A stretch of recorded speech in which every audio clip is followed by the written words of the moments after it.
Ago, a race of robot beings called Autobots were forced to wage war against another race of robots called Decepticons to bring peace back to their home planet of Cybertron. As the war went on, chance brought both sides to Earth. They crashed so violently on landing that all the robots lay in the Earth's crust, seemingly without life, for over 4 million years. Suddenly, the energy set in motion by a powerful volcanic eruption gives them life once more, and the war starts all over again here on Earth. The Autobots have to defend themselves. They have to protect this planet of Earth with all its valuable resources and the people who live here, and they must also build a new spaceship if they are to get back to Cybertron. The Transformers, Autobots Lightning Strike. Spike, the young engineer and friend of the Autobots, sat on a rock in the warm sunshine writing up his diary. The air was fresh after the storm which had raged during the night. The rain had fallen in torrents. The thunder had boomed and crashed, and the lightning had lit the innermost parts of the Autobot base. It was strange, wrote Spike. The Autobots thought that they were being attacked by the Decepticons. They rushed to action stations. Optimus Prime and Jazz were ready to attack when the storm passed on. It seems that thunder and lightning are unknown on their planet of Cybertron. It must be a very strange world. Spike put the diary in his pocket and made his way back to the base. As he drew near, a giant gleaming figure came towards him. It was Optimus Prime, the Autobot leader. He looked down at Spike. "This is a very strange world, this Earth of yours," he said. Spike grinned. "Funny," he said. "I was just thinking something like that myself." Other Autobots came out into the open. Hound pointed to a steep rock face some distance away. "Look at that mountain! It didn't look like that yesterday! Half of it's gone!" cried Jazz. "It must have been struck by lightning," said Spike. "You mean those bright lights?" said Sunstreaker. "Whatever it was, it must have been powerful," replied Sideswipe. Spike's father joined them. "Lightning is dangerous stuff," he said. "I've seen it wreck buildings, fell trees, sink oil rigs. Even a small bolt of lightning can pack a hefty punch." Optimus Prime looked thoughtful. The Autobots were a source of energy so that they could rebuild their spacecraft and return to Cybertron. Could the answer lie in this thing called lightning? "Tell me all you know about lightning," said Optimus Prime. Spike's father picked up a piece of twig and drew diagrams in the earth as he spoke. "Lightning is really electricity," he said. "We have electricity on Cybertron," said Optimus Prime. "But it does not fall from the sky and destroy things. We generate it in power stations. It drives our machines." "We also do that here on Earth," said Spike's father. "But there is no way to control something as powerful as lightning. A single lightning flash is about 1,000 megavolts. "Perhaps Earth technology cannot handle such forces," said Optimus Prime. "On Cybertron, we learn to deal with power you cannot even begin to imagine. This is a chance we cannot afford to miss. The Autobots must be prepared before the next storm. Tell Huffer I must speak to him." As usual, Huffer complained. "Lightning?" he muttered. "Catch it? You want it put in a cage, I suppose?" "If you think that's best, then do it by all means," said Optimus Prime. "just as long as it's ready before the next thunderstorm."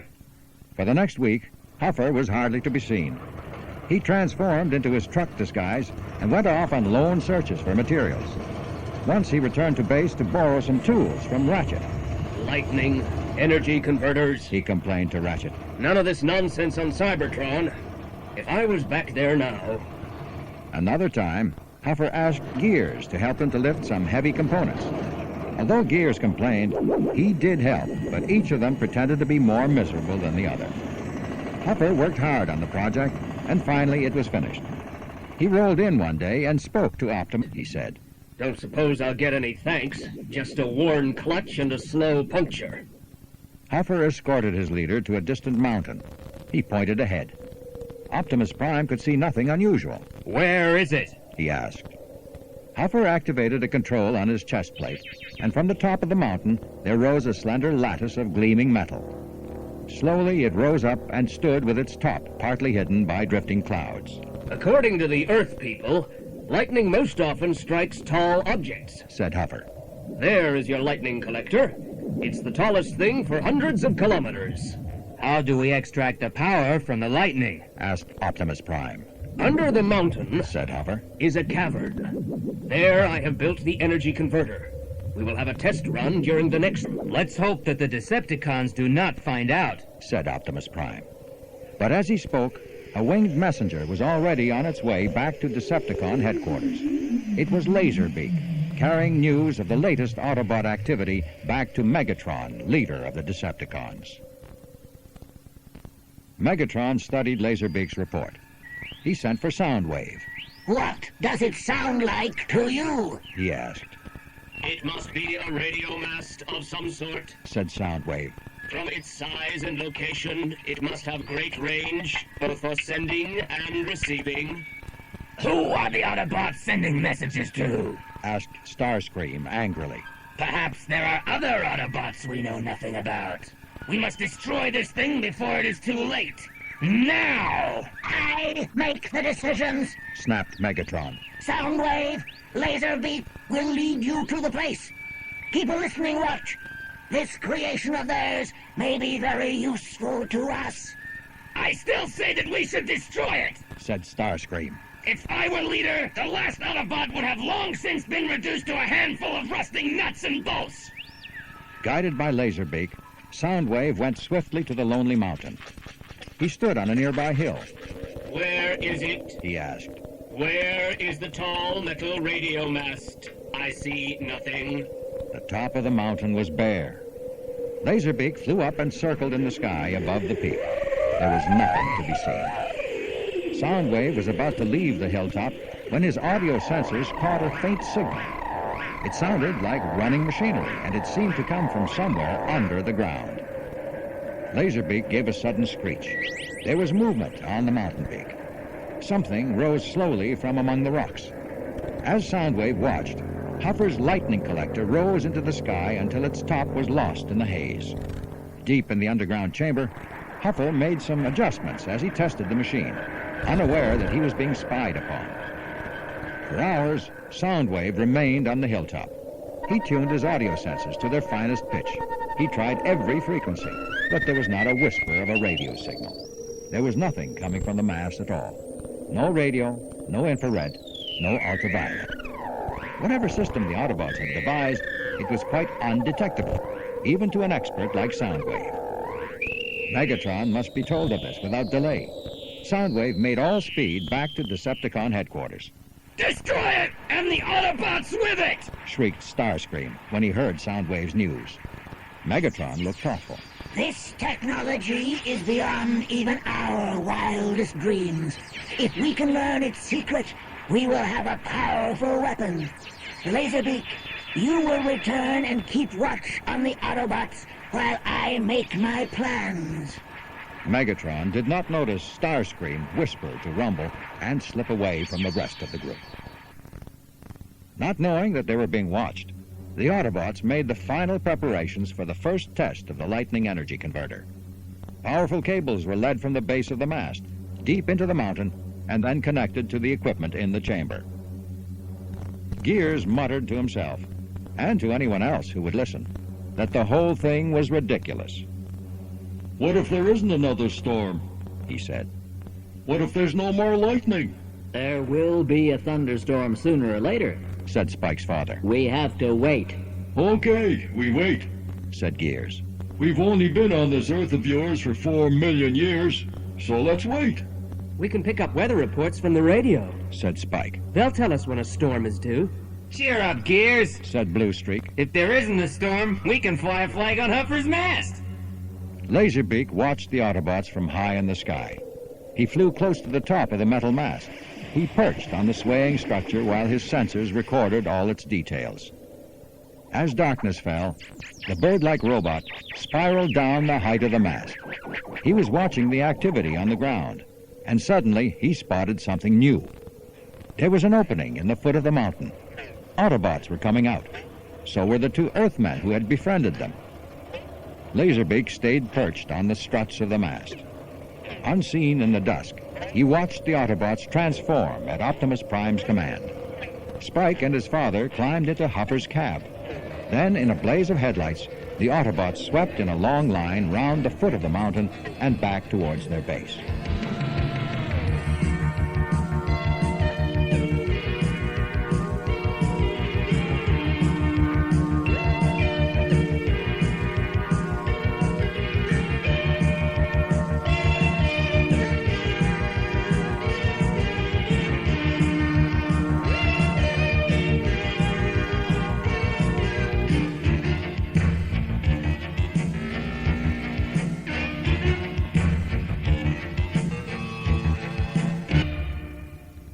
It appeared that the Autobots had made something which was hidden inside the mountain.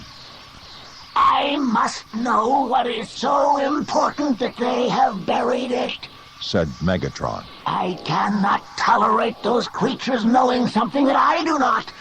We will tear their secret from them. He called for Starscream, but Frenzy said that he'd seen him go off with Rumble. Megatron roared with rage. The mindless vandal! I can guess what he's planning, he cried. We must stop him immediately! Decepticons! Scramble! The entire Decepticon force rose into the air and raced at top speed to stop Starscream before he destroyed the Autobots and their secret. Spike stood by the radio, trying to tune into a local station to catch the weather forecast. The sky is clouding over, he said. I shouldn't be surprised if there was another storm soon. He turned the dial again, and there were a few bars of music. The music stopped, and a man's voice spoke. Here is the local weather outlook for the next 24 hours. Temperatures will stay the same, but a moist, warm air stream from the west will move in later with a strong possibility of thunderstorms. This is it! Cried Spike. A storm coming up! What a planet! Muttered Gears. There's going to be a storm, so that's good. If Huffer's equipment is ready, said Optimus Prime, let's not waste time. Autobots, transform! In a moment, the Autobots, with Spike and his father in Huffer's cab, were making their way to the mountain and the lightning energy converter. Storm clouds were already gathering as the Autobots reached the mountain. A few spots of rain fell. At least we'll be under cover in the chamber under the mountain, said Jazz.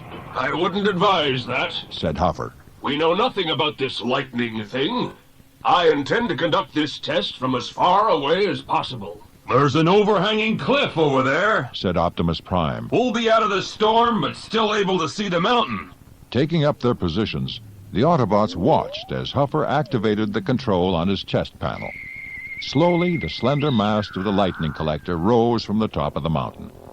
The clouds began to swirl around the lattice as the first rumbles of the storm sounded in the distance. In the gathering gloom, no one noticed Starscream and Rumble as they slipped into the entrance to the underground chamber. Starscream stopped in the center of the chamber and looked about him. The walls and roof were bare rock. The floor was paved with smooth plastic sheeting. And in the center of the floor rose a mighty piece of machinery. Starscream walked all around it. From each corner of a head-high stone base, there rose a smooth silver column. Each column supported a silver sphere. Between the columns was a complicated mass of insulators and cables. Nothing moved. It was silent. Rumble grew impatient. I thought we were going to smash this, he said. 2 low-frequency jolts, and it'll be just another heap of junk. It's not doing anything, said Starscream. It doesn't work! And that rundown museum piece we have for Helena thought it was a secret radio system! Starscream roared with laughter. But even as his laughter echoed around the rocky chamber, a voice rang out. Megatron strode across the chamber, his fusion cannon aimed steadily at Starscream. Traitor! He roared. Saboteur! Against my orders, you would destroy this machine?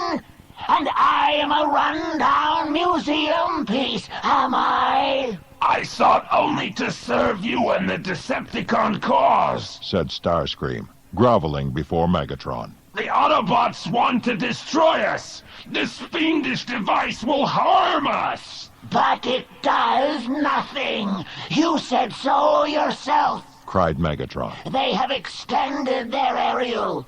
We saw that as we arrived. No doubt at this very moment they are preparing to send or receive a signal. If they have friends, or if there are other Autobots on this planet, I want to know. Then we shall crush them all. From the shelter of the cliff, the Autobots peered up at the mast as the storm passed overhead. Lightning flashed among the storm clouds. It glared blue and white among the dark clouds. The light made bright reflections on the metal lattice of Huffer's mast. Very pretty, I'm sure, said Jazz. When is it going to do something useful, like making that contraption work inside the mountain? Contraption? Cried Huffer. If your head had more in it than loose nuts and bolts, you wouldn't say things like that. My lightning energy converter is not a contraption. Just be patient. Wait. Be patient. You sound more like an Earthman every day, said Gears. If I didn't... Wow, what was that? With an ear-splitting crash, a jagged fork of lightning crackled out of the clouds and hit the tip of the mast. It was followed by another. And another. In a swift ripple of blue fire, the lightning ran down the mast and into the mountain. Inside the mountain, Rumble was trying to hide himself away from Megatron's fury when a great surge of power knocked the Decepticons flying in all directions. There was a roaring in the air. Metal bodies clanged and clattered as they fell. And from the machine in the center of the chamber, there was a splutter and crackle as the energy converter took the lightning charge. The chamber was now lit by blue and white light from the machine. The electricity arced and crackled, and the silver spheres glowed with power. Slowly, the Decepticons struggled to their feet. It does nothing? It doesn't work? Roared Megatron. Starscream cringed silently in the shadows. What are they saying? What message are they transmitting? Megatron shouted to Soundwave above the noise. Soundwave adjusted his controls. I can't tell, he said. Something has happened to my audio-radio sensor. It's malfunctioning. I get nothing but static.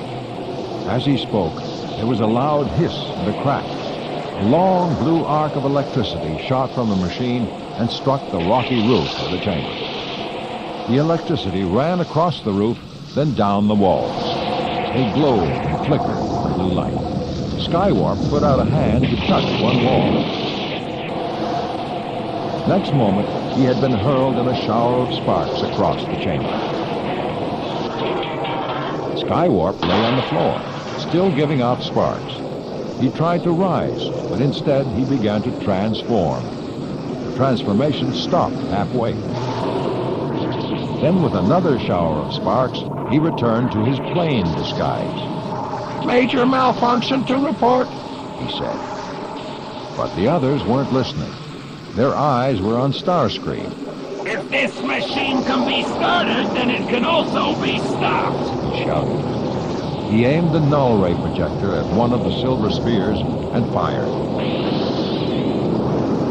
As the ray hit the sphere, the electricity ran back down it to Starscream.